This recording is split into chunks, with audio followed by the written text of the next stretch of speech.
Hi viewers, good afternoon. Welcome to Smart Investment Markets. ఇవాళ వరుసగా consultation దిశగా trade అవుతూ వస్తున్నాయి. ఈ వీక్ అంతా కూడా మనం చూసాం. బట్ నిన్న ఒక అనూహ్యమైన స్పర్ట్ మనకు మార్కెట్లో కనిపించింది. అయితే ఇవాళ మళ్ళీ కొద్దిగా మార్కెట్స్ ఈ వీకెండ్ రోజున కాస్త వీక్ పర్ఫార్మెన్స్ ని మనం చూస్తున్నాం. అయితే 9650 పాయింట్ల కీలకమైన స్థాయికి ఎగువనే నిఫ్టీ కొనసాగుతోంది. 18 పాయింట్ల నష్టంతో 9657 పాయింట్ల దగ్గర నిఫ్టీ ట్రేడ్ అవుతుంటే 47 పాయింట్ల నష్టంతో 31322 పాయింట్ల దగ్గర సెన్సెక్స్ ట్రేడ్ అవుతుంది. కొన్ని స్పెసిఫిక్ సెక్టార్స్ లో ఇవాళ చాలా స్ట్రాంగ్ బయింగ్ యాక్షన్ కనిపిస్తుంది. ఫార్మా, హెల్త్ కేర్ సెక్టర్ ఇవాళ మార్కెట్స్ ని డ్రైవ్ చేసిందని చెప్పుకోవచ్చు. చాలా స్ట్రాంగ్ బయింగ్ యాక్షన్ మనం ఫార్మాలో చూస్తున్నాము.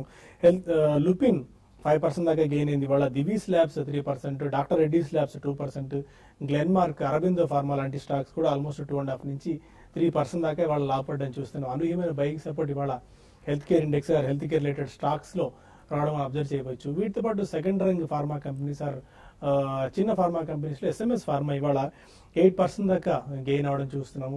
మంచి ప్రైజ్ అండ్ వాల్యూమ్ బ్రేక్అవుట్ కూడా ఎస్ఎంఎస్ ఫార్మాలో మనకు కనిపించింది.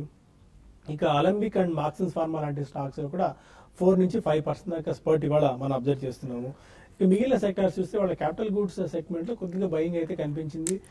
ఆల్మోస్ట్ అన్ని రంగాల షేర్లు ఇవాళ నష్టాలను ట్రేడ్ అవుతూ వస్తున్నాయి. ఒక్క ఫార్మా ఒకటి ఇవాళ క్లియర్ కట్ విన్నర్ గా, క్లియర్ కట్ లీడర్ గా ఇవాళ ఎమర్జ్ అయిందని చెప్పుకోవచ్చు. మిడ్ అండ్ స్మాల్ క్యాప్స్ లో కూడా కొద్ది మాత్రమే బయింగ్ ఇవాళ మనం అబ్జర్వ్ చేస్తున్నాం. కొన్ని సెక్టార్ రిలేటెడ్ స్టాక్స్ లో ఇవాళ టీ స్టాక్స్ బాగా పెరిగాయి. టీ స్టాక్స్ లో మనకి జైశ్రీ టీ, హారిసన్ మలాయ్, మెక్లైడ్ రసెల్, టాటా గ్లోబల్ లాంటి స్టాక్స్ లో 5 నుంచి 6% దాకా జంప్ మనకు కనిపించింది. రీజన్ ఏంటంటే డార్జిలింగ్ లో టీ పంట, బికాజ్ అక్కడ ఉన్న ప్రొటెస్ట్ కారణంగా టీ పంట కాస్త నష్టం వాటిల్లింది. దానివల్ల ప్రొడక్షన్ తగ్గితే మేబీ ప్రైస్ కూడా తగ్గుతుంది కాబట్టి, మేబీ ప్రైస్ కూడా ఇంక్రీజ్ అవుతుంది కాబట్టి ఆ వార ఈ టీ స్టాక్స్ అన్నింటిలో కూడా కొద్దిగా గెయిన్స్ మనం రావడం అబ్జర్వ్ చేస్తున్నాం. ఓవరాల్ టీ ప్రొడక్షన్ లో 4 to 5% దాకా మేబీ డార్జిలింగ్ నుంచి వస్తుంది అన్న ఒక వార్తలు కూడా మనకు వినిపిస్తున్నాయి. దానివల్ల మేబీ ప్రొడక్షన్ కాస్త తగ్గచ్చు, నీరసించచ్చు అన్న వార్తల నేపథ్యంలో టీ స్టాక్స్ అని కూడా బాగా పెరగడం చూస్తున్నాం. Because demand and supply parity ఉంటుంది కాబట్టి. ఇంకా షుగర్ స్టాక్స్ లో చాలా స్ట్రాంగ్ బయింగ్ కనిపించింది. ప్రభుత్వం నుంచి వస్తున్న ఒక వార్తలు అండ్ ఇండస్ట్రీ ఎక్స్పెక్ట్ చేస్తున్న కొన్ని ప్రభుత్వ ప్రోత్సాహకాల వల్ల వాళ్ళ షుగర్ స్టాక్స్ లో బయింగ్ రావడం చూస్తున్నాం. శ్రీరేణుక షుగర్స్ 17% దాకా పెరిగింది. బజాజ్ హిందుస్థాన్ 10% దాకా జంప్ రావడం చూసాము. K C P, Dhampur, Simbhaoli sugars and Dwarikesh sugars లాంటి స్టాక్స్ కూడా ఆల్మోస్ట్ ఇవాళ 5 నుంచి 8% దాకా పెరిగాయి. 3 రీజన్స్ ఏంటంటే ఇండస్ట్రీని ప్రొటెక్ట్ చేయాలని చెప్పి గవర్నమెంట్ ఆలోచిస్తోంది. ఫార్మర్స్ కూడా మంచి రేట్ వచ్చే దిశగా ప్రభుత్వం ప్రయత్నాలు చేస్తుందన్న వార్తల నేపథ్యంలో షుగర్ స్టాక్స్ లో ఇవాళ ఈ బయింగ్ అబ్జర్వ్ చేస్తున్నాము. దీనికి తోడు ఈ సంవత్సరం షుగర్ ప్రొడక్షన్ లో 25 నుంచి 30% దాకా జంప్ ఉండొచ్చు అన్న ఊహాగానాలు కూడా వినిపిస్తున్నాయి. ఎందుకంటే పంట ఈసారి బాగా వస్తుందన్న ఒక న్యూస్. వీటన్నిటిని పేరు చేస్తూ ప్రభుత్వం కూడా కొన్ని ప్రోత్సాహకాలు ప్రకటించే యోచనలో ఉందని చెప్పి ఇండస్ట్రీ ఎక్స్పెక్ట్ చేస్తుంది. అదేంటంటే ఇంపోర్ట్ డ్యూటీని 40% పెంచవచ్చు అన్న ఒక వార్తలు వినిపిస్తున్నాయి. ఇదే కనుక జరిగితే దేశీయ షుగర్ పరిశ్రమకి, దేశీయ చక్కెర పరిశ్రమకి ఒక ఊతం ఇచ్చే దిశగా ప్రభుత్వం అడుగులు వేసేందుకు సన్నద్ధమవుతోందనేందుకు ఇది ఒక పాజిటివ్ న్యూస్ గా చెప్పుకోవాలి. వీటికి తోడు ఎథనాల్ అండ్ మొలాసిస్ మీద ఈసారి జీఎస్టీ రేట్స్ ఉన్నాయి. వాటిని కూడా రీకన్సిడర్ చేస్తున్నారు. మేబీ అది తగ్గిస్తే పరోక్షంగా వీళ్ళ లాభదాయకత కూడా పెరగచ్చు షుగర్ కంపెనీస్. అది కూడా ఒక పాజిటివ్ న్యూస్. అండ్ ఎథనాల్ కి అంటే వీళ్ళు ఓఎంసీస్ కి సప్లై చేసి, ఆయిల్ మార్కెటింగ్ కంపెనీస్ సప్లై చేసి ఎథనాల్ కూడా మంచి ప్రైస్ ఇచ్చే దిశగా ప్రభుత్వం యోచన చేస్తున్న వార్తలు. ఇలా 3 పాజిటివ్ న్యూస్ షుగర్ ఇండస్ట్రీకి వచ్చాయి. వీటి వల్ల ప్రత్యక్షంగా, పరోక్షంగా చక్కెర కంపెనీలకి, చక్కెర ఉత్పత్తి చేసే కంపెనీలకి ప్రయోజనం ఉంటుంది కాబట్టి ఈ స్టాక్స్ చాలా స్పాట్ రావడం మనం గమనించాం. ఇది ఓవరాల్ గా ఉన్న సినారియో. అండ్ కొన్ని స్టాక్స్ ఇవాళ మనం డిస్కస్ చేసుకోవాలి. ఇనిషియల్ గా మార్కెట్ కామెంట్స్ తెలుసుకొని తర్వాత ఈ వారంలో దాదాపు ఈ ఒక్క వారంలోనే 60 నుంచి 90% పెరిగిన స్టాక్స్. కొన్ని స్టాక్స్ చాలా మన ఫెమిలియర్ నేమ్స్ 25 to 30% నుంచి, కొన్ని స్టాక్స్ అయితే 90% దాకా ఈ వీక్ లోనే పెరిగాయి. ఈ 5 ట్రేడింగ్ సెషన్స్ లోనే ఆ స్టాక్స్ ఏంటి, వాటిలో ఎందుకు అంత జంప్ వచ్చింది, రాబోయే రోజులు కూడా ఇంకా ఈ జంప్ వాటిలో కొనసాగొచ్చా, ఫండమెంటల్ గా ఎంత స్ట్రెంత్ ఆ స్టాక్స్ లో ఉందన్న అంశాలు తెలుసుకుందాం. ఇనిషియల్ గా ఓపెనింగ్ రిమార్క్స్, మార్కెట్స్ కామెంటరీ తెలుసుకుని తర్వాత ఈ స్టాక్స్ గురించి మనం మాట్లాడుకుందాం. అరవింద్ గారు ఉన్నారు, సుందర్ గారు కూడా కాసేపట్లో జాయిన్ అవుతారు షోలో. Good afternoon and welcome to the show అండి. ఎలాంటి వ్యూతో మీరు ఉన్నారు ప్రస్తుతం ఉన్న మార్కెట్స్ మీద? ఎందుకంటే చాలా ఒక కన్సల్టేషన్ ఫేజ్ మార్కెట్స్ లో నడుస్తుంది. నిన్న 9700 మార్క్ ని టచ్ అండ్ గో లాగా వెళ్లి రావడం మనం చూసాం. బట్ కొద్దిగా last half an hour, last 15 minutes లో సెల్ ఆఫ్ సెల్లింగ్ కనిపించింది. ఇవాళ కూడా కన్సల్టేషన్ ఫేజ్ కంటిన్యూ అవుతుంది. నెక్స్ట్ ఇమీడియట్ ట్రిగ్గర్ మార్కెట్స్ ఏమనుకుంటున్నారు? జిఎస్టీ ఇంప్లిమెంటేషన్ అయితే ఆల్మోస్ట్ 8 days అయిపోయింది, చాలా స్మూత్ గా సాగుతోంది. అండ్ మాన్సూన్ పాయింట్ ఆఫ్ వ్యూలో కూడా మెరుగైన మాన్సూన్ స్ప్రెడ్ మనం రావడం చూస్తున్నాము. ఎలాంటి ఫండమెంటల్ వ్యూతో మీరున్నారు? సో ఇది ఒక చిన్న కన్సల్టేషన్ ఫేజ్ అనే చెప్పుకోవచ్చు అండి. మీరు అన్న విధంగా ఇంతకుముందు జిఎస్టీ రోల్ అవుట్ అయితే చాలా స్మూత్ గానే వెళ్ళిపోయిందండి. But we have to wait till September అండి, ఎందుకంటే ఈ జిఎస్టీ ఇంపాక్ట్ వచ్చే రిజల్ట్స్ మనకి సెప్టెంబర్ ఎంతో కనబడుతున్నాయి. So next immediate impact immediate trigger వచ్చేసి నా దృష్టిలో ఆగస్ట్ లో జరిగే మానిటరీ పాలసీ అండి. ఎందుకంటే మనకి జిఎస్టీ రోల్ అవుట్ అయిన తర్వాత ఆ ఎఫెక్ట్ అనేది కొద్దిగా ఇన్ఫ్లేషన్ లో కనబడుతుంది. నేను ముందే చెప్పాను, జిఎస్టీకి మానిటరీ పాలసీకి ఓన్లీ కనెక్టింగ్ పాయింట్ వచ్చేసి ఇన్ఫ్లేషన్ అండి. సో ఈ ప్రైస్ కట్ కూడా చాలా కంపెనీస్ అనేది కస్టమర్స్ కి ట్రాన్స్ఫర్ చేస్తూ ఉన్నాయి. So it's a positive thing అండి. అండ్ ఈ ప్రైస్ కట్ చేయని కంపెనీస్ కూడా they will fall in line, ఎందుకంటే ఈ ప్రైస్ ఫ్రమ్ కాంపిటీషన్ అనేది ఇవన్నీ. So market dynamics will lead them to cut the prices.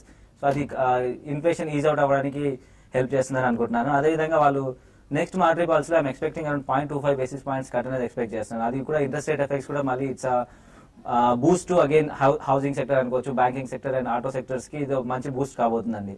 అదేవిధంగా ఒక చిన్న స్టార్ట్ అండి, మనకి ఇప్పుడు గవర్నమెంట్ కూడా ఆల్మోస్ట్ ఎన్పిఏ క్లీనప్ పైన ఈ రిఫార్మ్స్ అనేది ఒక పక్క జరుగుతూనే ఉన్నాయి. అదేవిధంగా ఎన్పిఏ క్లీనప్ పైన ఈ డెట్ ల్యాండ్ కంపెనీస్ ఏదైతే ఉన్నాయో లైక్ ఎయిర్ ఇండియా ఇట్లాంటివి, so they want to divest in those companies అండి. సో ఎందుకంటే ట్యాక్స్ ఇన్కమ్ ఏదైతే మనకి పబ్లిక్ ఇన్వెస్ట్ నుంచి పబ్లిక్ ఇన్కమ్ ఏదైతే ఉందో, so it's not a good thing to spend on those debt companies అండి. So it's a good thing that the government has taken a decision and cabinet has cleared it. So and అదేవిధంగా I'm very positive on the Indian economy అండి. And recent గా ఒక Harvard university వాళ్ళు ఒక చిన్న research కూడా చేశారండి. So దాని ప్రకారం ఆల్మోస్ట్ 2025 వరకు we'll grow at 7.7 on an average అండి. And they are very much positive. మనం రెగ్యులర్ గా రికమెండ్ చేసే సెక్టర్స్ కూడా అందులో ఉన్నాయండి. ఒకటి chemical sectors and banking sector, auto sector and electronic sectors పైన చాలా పాజిటివ్ గా చెప్పారండి. అండ్ మనం కూడా చాలా వరకు స్టాక్స్ ఇందులోంచే మనం పిక్ చేస్తున్నాం because we are very positive. So నాకు ఆల్మోస్ట్ ఒక 2-3 years లో I'm looking at a different level of Nifty అండి. So I'm very positive about it. So just it's a small correction అండి. స్మాల్ కరెక్షన్స్ అనేది వస్తూనే ఉంటాయి. So we are at all time high, అది మనం ముందు దృష్టిలో పెట్టుకోవాలండి. So it's a good thing that we are growing and ఇవన్నీ మార్కెట్ లో రిఫ్లెక్ట్ అవుతాయండి 2-3 years లో. So get in to the market and it's a small correction. ఏమండి అరుణ్ గారు స్టాక్ కూడా రికమెండ్ చేస్తారు, వీక్లీ స్టాక్ ని ఒకటి గ్రీవ్స్ కాటన్ అన్న స్టాక్ ఆల్రెడీ మా వాళ్ళు డిస్కస్ చేస్తారు ముందే. ఆ స్టాక్ సంబంధించిన డీటెయిల్స్ మరి కొద్దిసేపట్లో మనం తెలుసుకునే ప్రయత్నం చేద్దాం. సుందర్ గారు జాయిన్ అయ్యారు, గుడ్ ఆఫ్టర్నూన్ అండి, welcome to the show. Index still ఇవాళ కూడా కన్సల్టేషన్ ఫేజ్ లో కంటిన్యూ అవుతుంది, బట్ 9650 లెవెల్స్ పైన అయితే కొనసాగుతుంది. ఎలాంటి టెక్నికల్ వ్యూతో మీరున్నారు?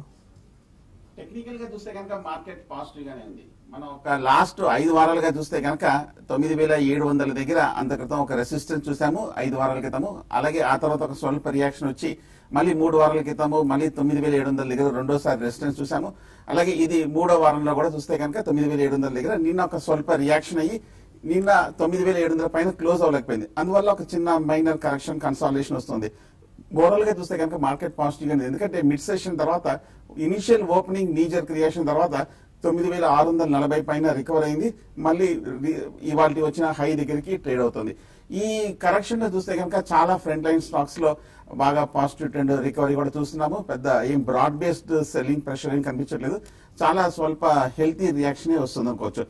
ఒకవేళ కనుక మార్కెట్ ఇవాళ క్లోజింగ్ సమయానికి 9700 పైన కనుక క్లోజ్ అవ్వకుండా ఈ లెవెల్లో కనుక క్లోజ్ అయిందంటే వీక్లీ చార్ట్ ప్రకారము మార్కెట్ లో కొంచెం స్లైట్ రెసిస్టెన్స్ ఉన్నట్టు, అప్పుడు వచ్చే వారం కూడా మార్కెట్ ఒక కన్సాలిడేషన్ లోకి వెళ్లే అవకాశం ఉంది. బట్ ఓవరాల్ గా మార్కెట్ పాజిటివ్ గానే ఉంది.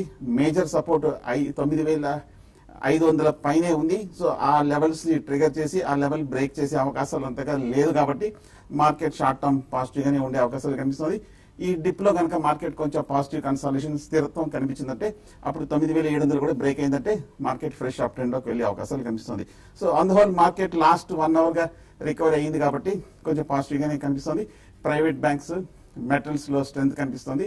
వీటిల్లో కొంచెం ర్యాలీ వచ్చే అవకాశాలు కనిపిస్తుంది. ఓకే, కొంతమంది కాలర్స్ లైన్ లో ఉన్నారు. గుంటూరు నుంచి ఫస్ట్ కాలర్ శ్రీనివాస్.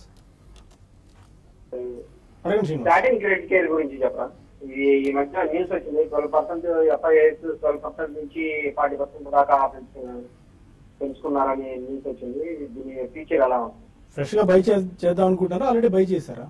చేయలేదండి, చేద్దాం అనుకున్నాము. అంటే 706 నుంచి కరెక్ట్ 280 వచ్చింది. 12% నుంచి ఎఫ్ఐఎస్ 40% కి పెరుగుతుంది అని చెప్పి ఓకే అదొకటి గృహ ఫైనాన్స్ లోకి వెళ్తుందని చూస్తున్నాను. ఫైన్ శ్రీనివాస్ చెప్తారు.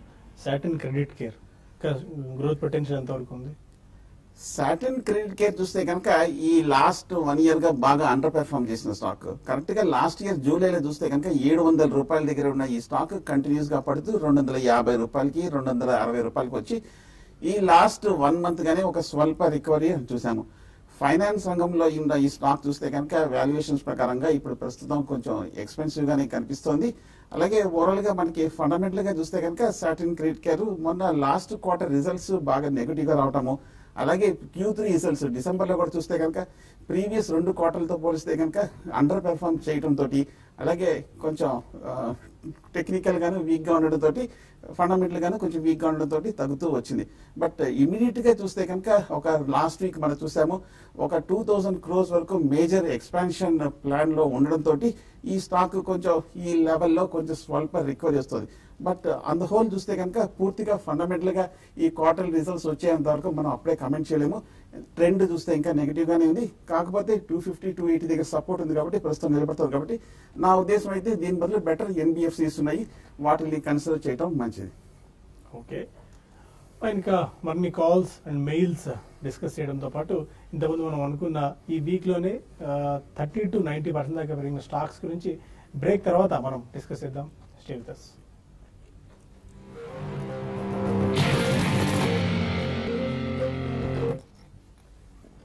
Welcome back to smart investor. Caller ఉన్నారు నిజామాబాద్ నుంచి శ్రీదేవి. అడగండి శ్రీదేవి గారు. హైదరాబాద్ నుంచి అండి. హలో చెప్పండి. అది హై గ్రౌండ్ లో 24 దగ్గర తీసుకున్నాం అండి. ఏదండి? High ground. High ground. Okay, అది బాగా తగ్గింది కదా. 24 రూపీస్ దగ్గర తీసుకున్నారా? అవునండి. ఒకసారి స్పెల్ చేస్తారండి, స్పెల్లింగ్ అంటే పెద్దగా ట్రాక్ చేయని స్టాక్ లో ఉన్నట్టుంది ఇది. ఓకే ఓకే, 24 రూపీస్ లో బై చేశారు. ఏంటండి? ఓకేనండి, చెప్తున్నా. హై గ్రౌండ్ ఎంటర్ప్రైజెస్ చూస్తే కనుక ఈ స్టాక్ మనకి ట్రేడింగ్ రంగంలో ఉన్న స్టాక్ ఒక లాస్ట్ 1 year గా కంటిన్యూస్ డౌన్ ట్రెండ్ లో ఉంది. 100 రూపాయల దగ్గర 2016 జనవరిలో ఫామ్ అయ్యి ఆ తర్వాత నుంచి కంటిన్యూస్ గా లాస్ట్ 2-3 years గా అండర్ పెర్ఫార్మ్ చేస్తూ వస్తుంది హై గ్రౌండ్ ఎంటర్ప్రైజెస్. టెక్నికల్ గా చూస్తే కనుక బాగా బేరిష్ గా కనిపిస్తుంది. ఈ స్టాక్ లో ఇమీడియట్ గా అవుట్లుక్ కూడా చూస్తే కనుక పాజిటివ్ గా కనిపించట్లేదు. మరి ఓవరాల్ గా మనకి ఈ స్టాక్ చూస్తే కనుక ఇమీడియట్ అవుట్లుక్ కూడా అక్యుములేషన్ ట్రెండ్ కానీ లేదంటే కనుక వాల్యూమ్స్ పికప్ కానీ అటువంటిది ఏం కనిపించలేదు. ఈక్విటీ చూస్తే కొంచెం తక్కువగానే కనిపిస్తుంది. ఫండమెంటల్ గా చూస్తే కనుక మన Q4 రిజల్ట్స్ రీజనబుల్ గానే వచ్చింది. బట్ అయినప్పటికీ ఓవరాల్ గా పెద్ద అవుట్లుక్ కూడా పాజిటివ్ గా లేకపోవడంతో, ఓవరాల్ గా బయింగ్ సపోర్ట్ పెద్దగా లేకపోవడంతో ఈ స్టాక్ పెరగట్లేదు. నా ఉద్దేశం అయితే ఏదైనా కొంచెం రీబౌండ్ వస్తే కనుక 25-30 లెవెల్కి వస్తే కనుక ఎగ్జిట్ అవ్వండి. బట్ రీజనబుల్ గానే ఒక చిన్న ఫండమెంటల్ కంపెనీ. అండ్ ఇంతకుముందు మనం అనుకుంటున్నాం ఈ వీక్ లో బాగా పెరిగిన స్టాక్స్ గురించి. మార్కెట్స్ అంతా ఈ వీక్ కన్సాలిడేషన్ ఫేజ్ లో ట్రేడ్ అవుతున్నాయి. బట్ కొన్ని సెక్టార్స్ లోని కొన్ని స్టాక్స్ మాత్రం చాలా స్ట్రాంగ్ బయింగ్ రావడం మనం చూస్తున్నాం. Especially mid and small caps లో మంచి ఆపర్చునిటీస్ ఈసారి మనం అబ్జర్వ్ చేసాము. ఒకటి ఏబీసీ బేరింగ్స్. ఏబీసీ బేరింగ్స్ అన్న స్టాక్ ఈ వీక్ లో 95% పెరిగింది. అంటే దాదాపు 175 రూపాయలు ఈ స్టాక్ లో జంప్ రావడం చూసాం. 345-350 రూపీస్ దగ్గర ప్రస్తుతం ఈ స్టాక్ ట్రేడ్ అవుతోంది. టిమ్కెన్ అన్న కంపెనీ ఈ కంపెనీని కొనుగోలు చేయబోతుంది అన్న ఒక వార్తల నేపథ్యంలో ఈ స్టాక్ లో చాలా స్ట్రాంగ్ బయింగ్ యాక్షన్ చూసాం. ఏబీసీ బేరింగ్స్ 95% పెరగడం. అండ్ పూనా దాల్ అన్న company, Poona dal and oil, ఇది కూడా ఈ దాల్ అండ్ ఆయిల్స్ సరఫరా చేసే కంపెనీ. ఈ స్టాక్ లో కూడా ఆల్మోస్ట్ 67% దాకా జంప్ మనకు కనిపించింది. అంటే ఈ వారంలోనే దాదాపు 44 రూపాయలు స్టాక్ పెరిగింది. ప్రస్తుతం 75-76 రూపీస్ లెవెల్స్ దగ్గర స్టాక్ ట్రేడ్ అవుతుంది. జేబీఎం ఆటో, ఈ స్టాక్ లో కూడా చాలా స్ట్రాంగ్ బయింగ్ యాక్షన్ మనం చూసాం. ఫండమెంటల్ గా స్ట్రెంత్ ఉన్న కంపెనీ కూడా ఇది 45% దాకా ఈసారి పెరగడం చూసాం. ఆల్మోస్ట్ 380 రూపీస్ దగ్గర స్టాక్ ట్రేడ్ అవుతుంది. 260 రూపీస్ దాకా ఈ వారంలోనే ఈ 5 ట్రేడింగ్ సెషన్ లో పెరగడం చూస్తున్నాం. వెంకీస్ ఇండియా, ఈ స్టాక్ నుంచి మనం ప్రత్యేకంగా చెప్పుకోవాల్సిన అవసరం లేదు. దాదాపు 800 రూపాయల నుంచి ఎక్కడ పరుగు ఆగకుండా 2500 రూపాయల వరకు ఈ స్టాక్ వెళ్ళడం మనం చూసాం. నిన్న కొద్దిగా ప్రాఫిట్ బుకింగ్ కనిపించింది కానీ బట్ స్టిల్ ఈ రోజు కూడా 2.5 నుంచి 3% దాకా జంప్ వెంకీస్ ఇండియాలో కనిపించింది. ఈ స్టాక్ 35% ఈ వీక్ లో పెరిగింది. ఆల్మోస్ట్ 1700 రూపాయల దాకా ఈ వీక్ లో పెరగడం చూస్తుంది. ఇక మెక్నల్లీ భారత్ 28%, శిల్పి కేబుల్ కూడా ఆల్మోస్ట్ 25% దాకా ఈ వారంలోనే పెరిగాయి. చాలా స్ట్రాంగ్ గా ఈ స్టాక్స్ అన్ని పెరిగాయి. బట్ ఫ్రెష్ గా ఇన్వెస్ట్మెంట్ ఈ స్టాక్స్ చేయడానికి అనువుగా ఉన్నాయంటే మాత్రం కొద్దిగా చెప్పడం కష్టం అవుతుంది. మేబీ ఏబీసీ బేరింగ్స్ లాంటివి కన్సిడర్ చేస్తే చేయొచ్చాము, కానీ మిగిలిన స్టాక్స్ అయితే బాగా హీటప్ అయి ఉన్నాయి ఇప్పటికే. ఫ్రెష్ ఇన్వెస్ట్మెంట్స్ మాత్రం మేబీ ప్రస్తుతానికి కన్సిడర్ చేయకపోవడమే మంచిదన్న సూచన వినిపిస్తుంది. ఒక కాలర్ ఉన్నారు ఈస్ట్ గోదావరి నుంచి, మురళీకృష్ణ. హలో, అడగండి మురళీకృష్ణ. నమస్తే అండి. నమస్కారం అండి, చెప్పండి. Kesoram industries, Prakash industries, Triveni engineering. Okay, తీసుకుందాం అనుకుంటున్నారా? తీసుకుందాం ఉన్నానండి. లాంగ్ వ్యూలోనే Kesoram industries, Prakash, Triveni engineering. Okay, fine. Kesoram industries చూస్తే కనుక లాస్ట్ 1 year గా పెద్ద స్ట్రాంగ్ రిటర్న్స్ ఇచ్చినట్టుగా ఏం కనిపించట్లేదు. ఈ స్టాక్ చూస్తే కనుక ఈ మధ్య ఈ ర్యాలీలో చూస్తే కనుక 200 రూపాయల నుంచి 140 రూపాయల వరకు పడిన ఈ స్టాక్ ప్రస్తుతానికి ఈ లెవెల్లో కొంచెం సపోర్ట్ దగ్గర కనిపిస్తోంది. ఓవరాల్ గా చూస్తే కనుక కేశవరామ్ ఇండస్ట్రీస్ ఫండమెంటల్ గా పర్లేదు, రీజనబుల్ గానే ఉన్న కంపెనీ. కాకపోతే మొన్న లాస్ట్ క్వార్టర్ చూస్తే కనుక బాగా డిసప్పాయింటింగ్ రిజల్ట్స్ రావడంతో ఈ స్టాక్ బాగా పడటం మనం చూసాము. సో ఫ్రెష్ బయింగ్ అయితే వద్దు, అండర్ పెర్ఫార్మ్ చేసిన స్టాక్ కాబట్టి దీని బదులు బెటర్ స్టాక్ ఉన్నట్టు కనిపిస్తుంది. అలాగే త్రివేణి ఇంజనీరింగ్ చూస్తే కనుక ఈ లాస్ట్ కపుల్ ఆఫ్ ఇయర్స్ గా చూస్తే కనుక బాగా పెర్ఫార్మ్ చేసిన కంపెనీ. లాంగ్ టర్మ్ లో చూస్తే కనుక మంచి రిటర్న్స్ ఇచ్చిన కంపెనీ. 15 రూపాయల నుంచి 100 రూపాయల వరకు పెరిగి ఈ షార్ట్ టర్మ్ లో ఈ కరెక్షన్ లో 70 రూపాయల వరకు, అంటే ఒక 30% వరకు ఈ షుగర్ స్టాక్ పడింది. ఓవరాల్ గా మనకి షుగర్ సెగ్మెంట్ చూస్తే కనుక లాస్ట్ 1 or 2 years గా బాగా రిటర్న్స్ ఇచ్చి ఆ సైకిల్ పూర్తి అయిపోయినట్టు కనిపిస్తోంది. ఇమ్మీడియట్ మేజర్ ట్రిగర్ అయితే షుగర్ సెక్టర్స్ కి పెద్దగా కనిపించట్లేదు. కాబట్టి ఓవరాల్ షుగర్ స్టాక్స్ అన్ని కూడా బాగా ఓవర్ హీట్ అయిపోయినాయి. కాబట్టి ప్రస్తుతానికి కొంచెం షుగర్ స్టాక్స్ ని కూడా అవాయిడ్ చేయడం మంచిది. దీని బదులు కొంచెం ఫెర్టిలైజర్ స్టాక్ ని తీసుకుంటే మంచిది. మొన్న Q4 రిజల్ట్ చూస్తే కనుక అంత అసహజనీయంగా రావడం లేకపోవడంతో ఈ స్టాక్ కొంచెం పడటం మనం చూసాం. సో ఈ 2 స్టాక్స్ బదులు నా ఉద్దేశం బెటర్ వేరే స్టాక్స్ ని కన్సిడర్ చేయొచ్చు. ఓకే, అండ్ రిలయన్స్ ప్రస్తుతానికి ఆల్మోస్ట్ 2% గెయిన్స్ లో 1465 రూపీస్ దగ్గర ట్రేడ్ అవుతుంది. 52 వేల గరిష్ట స్థాయి దగ్గర 1500 రూపాయల మార్కుకు వెళ్లేందుకు రిలయన్స్ ఉత్సాహపడుతుంది. ప్రస్తుతం అది కూడా one of the leading factor, అది కూడా one of the major factor that మళ్ళీ మార్కెట్స్ నెగిటివ్ లో నుంచి కొద్దిగా పాజిటివ్ లోకి వచ్చేందుకు కూడా అవకాశం అయితే కనిపిస్తుంది. జస్ట్ 6 పాయింట్స్ అవే లోయర్ లెవెల్స్ నుంచి ఆల్మోస్ట్ మళ్ళీ మనకి 10 పాయింట్స్ దాకా పెరగడం మనం చూస్తున్నాము. గల్ఫ్ నుంచి లక్ష్మీ నరసింహారావు మన కాలర్. హలో, అడగండి లక్ష్మీ నరసింహ. నమస్కారం సార్. నమస్కారం అండి, చెప్పండి. నేను స్నోమ్యాన్ లాజిస్టిక్స్ ఓకే. 57 రూపాయల దగ్గర వై షేర్స్ తీసుకున్నానండి. ఓకే. జిఎస్టీ వచ్చిన తర్వాత అలాంటి లాజిస్టిక్ కంపెనీస్ కి చాలా అడ్వాంటేజ్ ఉంటుంది, మంచి ఫ్యూచర్ ఉంటుంది అని చెప్పారు. దాన్ని లాంగ్ టర్మ్ హోల్డ్ చేయడానికి మీ ఒపీనియన్ ఏంటంటారు? ఓకే, స్నోమ్యాన్ లాజిస్టిక్స్ ఎగ్జాక్ట్లీ అండి. జిఎస్టీ వచ్చిన తర్వాత కొద్ది గొప్ప ఇలాంటి లాజిస్టిక్ స్పేస్ కంపెనీస్ కానీ లాభం ఉంటుందని మనం అనుకునే ఉన్నాం. But mostly by on rumours, cell on news అన్న ఫార్మాటే ఈ కంపెనీ కూడా వర్కౌట్ అయింది. ఇలాంటి కంపెనీస్ అన్ని జిఎస్టీ రాకముందు బాగా పెరిగాయి, జిఎస్టీ అమలు అయిన వెంటనే ఎన్ని కాస్త తప్పబడ్డాయి.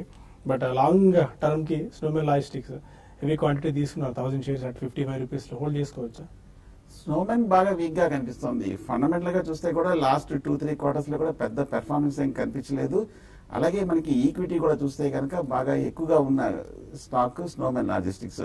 టెక్నికల్ గా చూస్తే కనుక లాస్ట్ 1 year గా కూడా 120 రూపాయల నుంచి పడుతూ 50-60 రూపాయల వరకు రావడం చూసాం. ఆ మధ్య కాలంలో 6 నెలల క్రితము లాజిస్టిక్స్ గురించి చాలా డిస్కషన్, కొంచెం ఎక్స్పెక్టేషన్స్ ఉండడంతో లాజిస్టిక్స్ లో యాక్టివిటీ వాల్యూమ్స్ పెరిగింది. కానీ దానికి తగ్గట్టుగా తర్వాత ఫాలోఅప్ బయింగ్ రాకపోవడంతో, పెద్ద ఆప్టిమిస్టిక్ గా లేకపోవడంతో ఈ స్టాక్స్ అన్ని కూడా మొన్న లాస్ట్ ఇయర్ ఇదే జూలైలో 100 రూపాయలకి వరకు పెరిగి మళ్ళీ ఆ ర్యాలీ ఫిజిల్ అయిపోయి పడుతూ వచ్చింది. సో ఇమీడియట్ గా అవుట్లుక్ కనిపించట్లేదు పాజిటివ్ గా. ఓవరాల్ గా లాజిస్టిక్స్ సెక్టర్ కూడా చూస్తే కనుక హైలీ కాంపిటేటివ్ గా కనిపిస్తుంది. ఫండమెంటల్ గా చూస్తే కనుక చాలా గొప్పగా ఏం కనిపించట్లేదు. నా ఉద్దేశం స్నోమెన్ ఏదైనా ఒక ర్యాలీలో వస్తే కనుక టెక్నికల్ నెక్స్ట్ లెవెల్స్ మీ రేట్ రావాలంటే సమయం పడుతుంది, కొంచెం ర్యాలీలో ఎగ్జిట్ అవ్వండి. ఓకే, హైదరాబాద్ నుంచి మధుసూదన్ మరొక మధుసూదన్. హలో, చెప్పండి సార్. క్వశ్చన్ అడిగారు, వినిపిస్తుంది మధుసూదన్. నేను బీచ్ లో హోల్డ్ చేస్తానండి గత 3 years నుంచి. ఏదండి స్టాక్? డిస్పోజ్ స్టాక్ చెప్పండి. BHEL BHEL. Okay BHEL. Okay okay. ఏ ప్రైస్ లో తీసుకున్నారు? బిహెచ్ఎల్ హోల్డింగ్ లో ఉందండి, దాన్ని డిస్పోజ్ చేయ. ఓకేనండి ఫైన్. టీవీ చూసి మాట్లాడుతున్నట్టున్నారు, ల్యాగ్ వల్ల మనం మాట్లాడలేకపోతున్నాం. బిహెచ్ఎల్ 3 years నుంచి హోల్డ్ చేస్తున్నారు, హోల్డ్ చేసుకోవచ్చా? బిహెచ్ఎల్ కూడా బాగా వీక్ గా కనిపిస్తుంది. లాస్ట్ 1 year గా చూస్తే కనుక 300 రూపాయల నుంచి 100 రూపాయల వరకు పడి మళ్ళీ ఈ మధ్య కాలంలో అంత క్రితం క్వార్టర్ బాగా రిజల్ట్స్ స్ట్రాంగ్ గా రావడంతో పెరగటం మనం చూసాము. కానీ అలాగే లాస్ట్ క్వార్టర్ రిజల్ట్స్ కూడా కొంచెం నెగిటివ్ గా, కొంచెం డిసప్పాయింటింగ్ గా రావడంతో బిహెచ్ఎల్ కూడా బాగా పడటం కూడా మనం చూసాము. ఓవరాల్ గా చూస్తే కనుక లాస్ట్ 1 or 2 years గా బిహెచ్ఎల్ పెర్ఫార్మెన్స్ వీక్ గానే కనిపిస్తుంది. నా ఉద్దేశం అయితే లాంగ్ టర్మ్ కోసం కాకుండా షార్ట్ టర్మ్ లో కూడా ఏదైనా ఒక ర్యాలీ వస్తే కనుక వెయిట్ చేయండి. బట్ ఓవరాల్ గా టెక్నికల్ గా చూస్తే కనుక major support, long term support 120, 110 దగ్గర ఉంది. ఈ లెవెల్ నుంచి పెద్దగా పడి డౌన్ సైడ్ రిస్క్ అంత కనిపించట్లేదు. సో ఓవర్ సోల్డ్ పొజిషన్ ఉంది లాంగ్ టర్మ్ లో, కాబట్టి ప్రస్తుతం హోల్డ్ చేయండి. బహుశా నెక్స్ట్ క్వార్టర్ ఏదైనా పాజిటివ్ గా వస్తే కనుక ర్యాలీ వస్తుంది. ఓకే, ఒక 1 or 2 మెయిల్స్ కూడా తీసుకుందాం. హేమ శ్రీనివాస్ అడుగుతున్నారు అబుదాబి నుంచి. ఆయన 14,000 యూనిటెక్ షేర్స్ తీసుకున్నారట ఫ్యూ ఇయర్స్ బ్యాక్. ఏప్రిల్ లో తీసుకున్నారు, మీరు మెన్షన్ చేయలేదు. 20% సీలింగ్ కూడా పడింది ఇవాళ. హోల్డ్ చేసుకోవచ్చా Unitech? Because of this NPA issues వల్ల ఇలాంటి కొన్ని స్టాక్స్ పెరుగుతున్నాయి. బట్ యూనిటెక్ ఈ మధ్య లాస్ట్ 10-15 రోజులుగా చూస్తే కనుక వాల్యూమ్స్ లో టాప్ గా ఉండడం మనం చూస్తున్నాము. బట్ అయినప్పటికీ లాస్ట్ ఒక 1 or 2 years గా చూస్తే కనుక కంటిన్యూస్ డౌన్ ట్రెండ్ లో చూస్తున్నాము. కన్స్ట్రక్షన్, రియల్ ఎస్టేట్ కంపెనీస్ అన్ని కూడా ఈ మధ్య కాలంలో పెరిగినప్పటికీ యూనిటెక్ లో మటుకు ఎటువంటి పెద్ద టెక్నిక్ ఫండమెంటల్ గాను మార్పు రాలేదు. ఇవాళ 20% కూడా పెరిగింది. బహుశా ఈ మధ్య కాలంలో కొంచెం పెరగడానికి ఈ ఎన్పిఎస్ ఇష్యూస్ ఏమైనా కొంచెం రీస్ట్రక్చరింగ్ వస్తుంది, ఏమైనా కొంచెం మళ్ళీ ఒక హోప్ ఉంటుందన్న ఉద్దేశంతో కొంచెం స్పెక్యులేటివ్ బయింగ్ జరుగుతున్నట్టుంది, అందువల్ల పెరిగింది. మొన్న Q4 రిజల్ట్స్ కూడా చూస్తే కనుక బాగా డిసప్పాయింటింగ్ అవడం చూసాము. హెవీ హై ఈక్విటీ ఉన్న కంపెనీ టెక్నికల్ గా ఇప్పుడే కొంచెం పెరుగుతుంది. నా ఉద్దేశము రిస్కీ బెట్టే అవుతుంది, అన్లెస్ ఏదైనా ఒక మేజర్ పాజిటివ్ న్యూస్ వస్తే తప్ప. ర్యాలీలో వస్తే ఎగ్జిట్ అయిపోండి. సాయి కృష్ణ అడుగుతున్నారు సిడిఎస్ఎల్ గురించి. 266 రూపీస్ లో బై చేశారట. అండ్ ఇండస్ట్రీ పిఈ గురించి అడుగుతున్నారు. ఇండస్ట్రీ పిఈ చెప్పడం లేదండి, ఎందుకంటే ఇది బెంచ్ మార్క్ తీసుకోవడానికి యాంకర్ కంపెనీ అంటారు. ఇది first company, first of it's kind list అయింది కాబట్టి పీర్ కంపారిజన్ లో భాగంగా డైరెక్ట్ గా ఈ స్పేస్ లో ఉన్న డెడ్ చేసి చెప్పడం కష్టం అవుతుంది పిఈ పాయింట్ ఆఫ్ వ్యూలో. సో మేబీ మిగిలిన పీర్ కంపారిజన్ లో భాగంగా మిగిలిన కంపెనీస్ ఏదైనా వస్తే అప్పుడు మనం పిఈ ఇండస్ట్రీ పిఈ క్యాలిక్యులేట్ చేసుకోవచ్చు. యాజ్ ఆఫ్ హోల్డ్ చేసుకోవచ్చు. ఇవాళ కూడా ఆల్మోస్ట్ 12-13% దాకా పెరిగింది CDSL. CDSL central depository services ఇప్పుడు ఒక 16% వరకు పెరిగింది. ప్రీవియస్ హిస్టారికల్ డేటా కూడా లేదు టెక్నికల్ గా. అలాగే ఫండమెంటల్ గా చూస్తే కనుక ఆల్మోస్ట్ మోనోపల్లి అనుకోవచ్చు. సిడిఎస్ఎల్ ఫండమెంటల్ గా కూడా చూస్తే కనుక ఫైనాన్షియల్ డేటా కూడా పెద్ద ఏం లేదు, కానీ ఈ 2 రోజుల్లో బాగా పెరిగింది. హోల్డ్ చేయండి. నిన్న కూడా ఒక మేజర్ అప్ మూవ్ చూసాము, ఇవాళ కూడా అప్ మూవ్ వస్తుంది. ర్యాలీ వస్తే కనుక మార్కెట్ లో కూడా కంటిన్యూగా అప్ ట్రెండ్ కూడా వచ్చే అవకాశాలు కనిపిస్తుంది. హోల్డ్ చేయండి. ఓకే, అరుణ్ గారు బ్రీఫ్ గా ఏ స్టాక్ ఇవాళ మీరు రికమెండ్ చేస్తున్నారు? బ్రీఫ్ గా చెప్తే మనం తర్వాత దానికి సంబంధించిన డీటెయిల్స్ TV5 మనీలో డిస్కస్ చేద్దాం. ఎందుకు ఈ స్టాక్ రికమెండ్ చేస్తాను and target price for that stock. So ఈ రోజు వచ్చేసి గ్రీవ్స్ కాటన్ అండి నేను రికమెండ్ చేస్తున్నాను. They are into machinery making అండి. సో వాళ్ళ రెవెన్యూస్ కూడా ఆల్మోస్ట్ 14% లో పెరుగుతాయని ఎక్స్పెక్ట్ చేస్తున్నాము. అదేవిధంగా కరెంట్లీ ఉన్న EPS 7.4 to 9.7 అనుకుంటున్నాం. మనం వాళ్ళకి ఇచ్చే మల్టిపుల్ 20 అని. సో కరెంట్ మార్కెట్ ప్రైస్ 161, 162 లో ట్రేడ్ అవుతుంది. నా టార్గెట్ వచ్చేసి 200 ఫర్ నెక్స్ట్ 9 to 12 months అనేది నా టార్గెట్ అండి. అది చాలా పెసిమిస్టిక్ మోడ్ లో ఉన్న ఇచ్చిన టార్గెట్ అయినా, ఎందుకంటే 20% మాత్రమే ఉంది. ఇంకా aggressive targets point of view అయితే ఇంకా ఎంతవరకు ఈ గ్రీవ్స్ కాటన్ వెళ్ళొచ్చు అండ్ ఏ సెక్టర్ లో వెళ్ళున్నారు? Brief overview. సో వీళ్ళు వచ్చేసి బేసికల్ గా మనం ఆటో సెక్టర్ అని అనొచ్చండి. అదేవిధంగా ఈ engine making, they are into actually engine making అని. సో ఆటో సెక్టర్ కానివ్వండి, ఇండస్ట్రీస్ కానివ్వండి, ఈ సెక్టర్స్ లో వాళ్ళు ప్రజెంట్ అయి ఉన్నాయి, ఇప్పుడు అందులో ఆపరేట్ చేస్తున్నారండి. సో ఇది వచ్చేసి కన్జర్వేటివ్ టార్గెట్ నేను ఇచ్చింది. సో మనం ఏంటంటే వాల్యుయేషన్స్ 1 year ఫార్వర్డ్ చూస్తాం కాబట్టి ఆ వాల్యుయేషన్ ప్రకారం ఇచ్చిన టార్గెట్ అండి. బట్ మీరు లాంగ్ టర్మ్ లో చూసుకుంటే I think it's gun double అండి. ఎందుకంటే వీళ్ళకున్న మార్కెట్ చూసుకున్నా కూడా ఈ GST ఇంప్లిమెంటేషన్ అనార్గనైజ్ నుంచి ఆర్గనైజ్ షిఫ్ట్ అవడం కానివ్వండి, వీళ్ళు ఏంటంటే ఆఫ్టర్ మార్కెట్ లో ప్రెసెన్స్ బాగా ఉందండి వీళ్ళకి. సో ఇవన్నీ దృష్టిలో పెట్టుకుంటే మంచి టార్గెట్ వస్తుందండి. So right now I have given around 20%, but you can expect it to double in next couple of years. Okay, అది గ్రీవ్స్ కాటన్ సంబంధించిన మరిన్ని వివరాలు మనం TV5 మనీలో కలిసినప్పుడు క్లియర్ కట్ డిస్కస్ చేద్దాం. But Reliance and HDFC 2 stocks markets మళ్ళీ drive చేస్తున్నాయి. బాగా నెగిటివ్ లో నుంచి మార్కెట్ కొద్దిగా పాజిటివ్ లోకి రావడానికి కూడా 2 స్టాక్స్ దోహదపడ్డాయని చెప్పుకోవాలి. లాస్ట్ ఒక మెయిల్ తీసుకుని వీళ్ళ సన్టెక్ ఆర్ సన్టెమ్, ఓకే ఈ స్టాక్ గురించి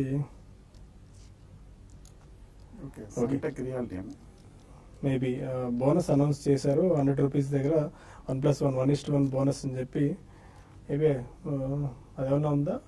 ఈ స్టాక్ అయితే పెద్దగా ట్రాక్ చేయట్లేదు. సన్టెక్ రియాలిటీ ఉంది, బహుశా దాని గురించి అని అంటున్నారో మనకు తెలియదు. బట్ సన్టెక్ రియాలిటీ అయితే మటుకు ఈ లాస్ట్ 6 months గా బాగా మూవ్మెంట్ చూసాము. 200 రూపాయల నుంచి 500 రూపాయల వరకు వెళ్ళటం మనం చూస్తున్నాము. ఓవరాల్ గా Sunteck realty real estate segments అన్ని కూడా ఈ మధ్య బాగా చేస్తుంది. ఫండమెంటల్ గాను పర్వాలేదు, రీజనబుల్ గానే ఉంది, తక్కువ ఈక్విటీ ఉన్న కంపెనీ. కాకపోతే టెక్నికల్ గా 520 540 దగ్గర రెసిస్టెన్స్ ఉంది కాబట్టి అక్కడ షార్ట్ టర్మ్ లో ఎగ్జిట్ అవ్వచ్చు. ఓకే, ప్రస్తుతానికి శ్రీ సిమెంట్స్, అశోక్ లేలాండ్ కూడా మిడ్ క్యాప్ సెగ్మెంట్ లో టాప్ గెయినర్స్ గా నిలుస్తున్నాయి. మంచి బయింగ్ కనిపిస్తుంది. లేట్ లెవెల్ బయింగ్ 1474 రూపీస్ దగ్గర రిలయన్స్ ట్రేడ్ అవుతుంది 2.5% గెయిన్స్ తో. 52 రూపాయల గరిష్ట స్థాయి దగ్గర ఈ స్టాక్ కొనసాగుతుంది. మేబీ 1500 రూపీస్ మార్క్ దిశగా రిలయన్స్ అడుగులేస్తుంది. So any technical picture to watch, ఎందుకంటే ఆల్మోస్ట్ లోయర్ లెవెల్ నుంచి 15-20 పాయింట్స్ దాకా మార్కెట్స్ లో పుల్ బ్యాక్ కనిపించింది. లేటర్ బయింగ్ వస్తుంది, మంచి రికవరీ వచ్చింది. మార్కెట్ మైనస్ నుంచి 20-30 పాయింట్ల నుంచి మళ్ళీ ప్లస్ కి రావడం మనం చూస్తున్నాము. అంటే 9700 ఇవాళ రెండో రోజు కూడా కన్సిక్యూటివ్ డే పరీక్షించే అవకాశాలు కనిపిస్తుంది. ఒకవేళ కనుక ఇవాళ క్లోజింగ్ కనుక ఇదే లెవెల్లో క్లోజ్ అయినా కూడా పర్వాలేదు. డే హై దగ్గర ఇంచుమించు వీక్లీ హై దగ్గర కూడా క్లోజ్ అవుతుంది కాబట్టి నెక్స్ట్ వీక్ కూడా కొంచెం పాజిటివ్ గానే ఉండే అవకాశాలు కనిపిస్తుంది. అలా కాకుండా నెక్స్ట్ హాఫ్ అన్ అవర్ ఏదైనా వీక్నెస్ వస్తే మటుకు అప్పుడు మార్కెట్ 9700 దగ్గర స్వల్ప రెసిస్టెన్స్ ఉన్నట్టు అప్పుడు వచ్చే వారం కన్సాలిడేషన్ లోకి వస్తుంది. బట్ ఏదైనా సరే మార్కెట్ లో ఇమీడియట్ థ్రెట్, డేంజర్, వీక్నెస్ కనిపించట్లేదు కాబట్టి ఈ కన్సాలిడేషన్ లో ఈ మైనర్ అప్ ట్రెండ్ లో స్టాక్ స్పెసిఫిక్ మూవ్మెంట్ ఉంది. ఇవాళ చూస్తున్నాము రిలయన్స్ ఎలా పెరిగిందో, అలాగే ఒక్కొక్క స్టాక్ ఒక్కొక్క సెక్టర్ అప్ మూవ్మెంట్, మన సైక్లికల్ మూవ్మెంట్ చూడొచ్చు. ఓకే, ఆ లోపుతో ఈ బులెటిన్ ఇక్కడ వైండప్ చేద్దాం. TV5 మనీలో మళ్ళీ కలుద్దాం. అప్పుడు గ్రీవ్స్ కాటన్ అన్న స్టాక్ ఎందుకు 2 years లో మల్టీ బ్యాగర్ అయ్యే ఛాన్సెస్ ఉన్నాయి, డబుల్ అవుతుందన్న వివరాలతో పాటు కొన్ని కాల్స్ అండ్ మెయిల్స్ కూడా మనం తీసుకుందాం. Stay with us.